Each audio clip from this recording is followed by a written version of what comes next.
The deadly explosions at a No Crusade on Sunday have increased calls for postponement of the August 4th referendum on the proposed constitution. But that pressure may not yield much.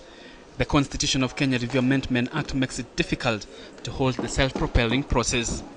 You can only stop the referendum from going on by amending the law.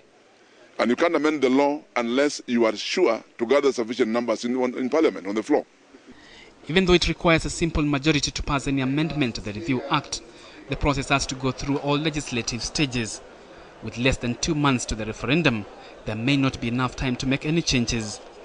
The process for amending the law would be for a member of Parliament, first of all, to draft an amendment bill to the Constitution of Kenya Review Act.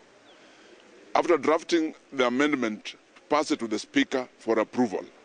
If the Speaker approves it, then the amendment would have to be published in the Kenya Gazette for 30 days.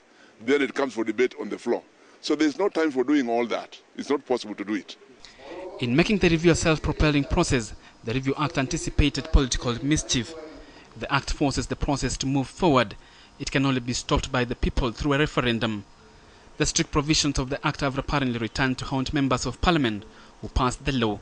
Those were intended to close loopholes. It just so happened that in closing the loopholes we over closed, and it's a lesson that we need to learn, that much as we fear interference from the different arms and from other quarters, we should not tie our hands as we did with the Review Act.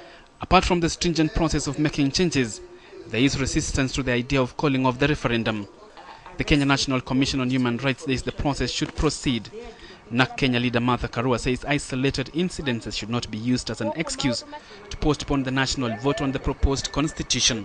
We cannot live in fear.